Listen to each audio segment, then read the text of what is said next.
అనుకుందాం, ఎందుకంటే నేచర్ నాశనం చేసాం కాబట్టి మనమే. దాన్ని శిక్షగా అనుకొని దాన్ని పొందుకోవాలి, శిక్షను అనుభవించాలి దేవుడు ఇచ్చినప్పుడు. కానీ మనం ఏం చేస్తున్నాం, ఏసీలు పెట్టుకుని రూముల్లో రిచువల్స్ గురించి చెప్తున్నాం, శిక్షను అనుభవించకుండా తప్పించుకుందామని చూస్తున్నాం. మరి ఇదంతా లోకపరమైంది కదా. సో మీకు అర్థం చేసుకోండి, చాలా డీప్గా ఉంటాయి. ఓన్లీ దేవుని ఆత్మ కలిగిన వాళ్ళకి మాత్రమే అర్థమవుతాయి, అందరికీ అర్థం కావు. అందుకే ముందు చెప్పేసాను, ఓన్లీ క్రిస్టియన్స్ మాత్రమే డీప్గా చూడండి. సో మనం ఏంటంటే సిటీ లైఫ్కి అలవాటు పడకుండా మొత్తం విలేజ్ లైఫ్కే మనం రావాలి. సింపుల్ చెప్పాలంటే విలేజ్ లైఫ్కి వస్తేనే అక్కడ ప్రేమలు ఉంటాయి, ఆప్యాయతలు ఉంటాయి, అన్నదమ్ముల ఐక్యత ఉంటుంది. విలేజ్ లైఫ్లో ఫుల్లీ నేచర్ ఉంటుంది. కాబట్టి ఇంకొకటి బయటోడి మీదకి వెళ్ళి ఆధారపడి బతకక్కర్లేదు. అది కంపెనీలో డ్యూటీ చేయాలి, సంపాదించాలి, పెద్ద ఇల్లు కట్టుకోవాలి అనేది కోరికలు రాకూడదు అసలు. కానీ క్రిస్టియన్ పాస్టర్సే ఇలా చేస్తే మరి ఇంకా ప్రజలందరూ చేయరా? దేవుడు దీవించాడు మిమ్మల్ని దీవిస్తాడు అని అంటే మరి ప్రజలు ఏమనుకుంటారు, ఆహా మీలాగే మమ్మల్ని కూడా దీవిస్తారు, అప్పుడు దాకా వెయిట్ చేయలేమో అనే పిచ్చిలో బతికేస్తున్నారు తప్ప.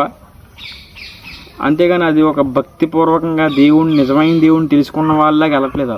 లోకంలో ఏదో వస్తుందేమో, ఈ దేవుడిని నమ్ముకుంటే ఏదో ఇస్తారేమో, దేవుడు ఏదో ఇచ్చేస్తాడేమో అని అనుకుంటున్నారు తప్ప, లేదు పేరు వస్తుందేమో, మంచి పేరు తెచ్చుకుని ఇలా దేవుడు చేస్తాడేమో అని అనుకుంటున్నారు తప్ప. ఇది పాత నిబంధన ప్రజల్లాగా. కొత్త నిబంధనలో పరలోక రాజ్యం మీ మధ్యనే ఉన్నది ఇలాంటి మాటలు చెప్పట్లేదు. పాస్టర్లు ఇచ్చేవారిగా ఎంతమంది ఉన్నారు ఇప్పుడు? అంటే మీరు వెళ్ళి సరదాగా సీరియస్గానే ఏదైనా పాస్టర్లు మీరు ఎక్స్పీరియన్స్ అయిన పాస్టర్స్లో ఎవరో ఒకరిని మీ దగ్గరలో వాళ్ళని వెళ్ళి మీ ఆస్తులు అమ్మేసి పేదలకు పంచిపెట్టండి అనేసి మీరు అనండి దమ్ముంటే. అనలేకపోతున్నారు. వాళ్ళు అన్నా కూడా వాళ్ళు అమ్మేసి పేదలకు పంచిపెట్టలేని పరిస్థితిలో ఉన్నాం. ఇంతకీ యేసుప్రభు చెప్పింది ఏంటో, ధనవంతుడిని మీ ఆస్తి అంతా. ఇప్పుడు యేసుప్రభుని నమ్ముతున్నాను అంటే నేను చిన్నప్పటి నుంచి ఇవన్నీ చేస్తున్నాను కదా, ధర్మశాస్త్రాన్ని పాటిస్తున్నాను అన్నాడు. అంతా బాగానే ఉంది. ఇంకా ఒకటి ఉంది తేడా. ఏంటది?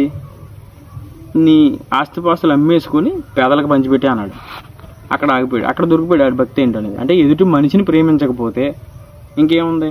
వేస్టే కదా. ప్రేమ లేదు, దేవుని ప్రేమ లేనట్టే, దేవుళ్ళో లేనట్టే. ఇంక ధర్మశాస్త్రాన్ని పాటించి ఉపయోగం ఏముంది? కాబట్టి మనం ధర్మశాస్త్రం కింద ఉన్నామా, దేవుని కృప కింద ఉన్నామా ఆలోచించుకొని, దేవుని కృప కింద ఉంటే కనుక ఆయన చెప్పినట్టే మనం జీవించాలి. ఎలాగైతే యాక్ట్స్ చాప్టర్లో 2:44-45లో అంటే 2:44-45 ఈ వచనాలు చూసినట్లయితే ఇది అపోస్తల కార్యాల్లో. సో అందులో ఏమైనా ఉంటుందంటే వాళ్ళందరూ కూడా కలిసిపోయి ఐక్యతతో ఒక్కటైపోయి ఎవరి కాళ్ళు అవసరాలు తీర్చుకుంటారు. ఒకరి నుంచి ఒకరు అవసరాలు. అది ఏ అవసరం, తిండి విషయంలో ఉన్నాయి, వస్త్రాల విషయంలో ఉండే, లోకపరమైన అప్పుల విషయంలో ఉండే, ఏమైనా ఉన్నాయి. ఏది వాళ్ళకి ఇంకా అక్కర్లేదు. ఇది అవసరం.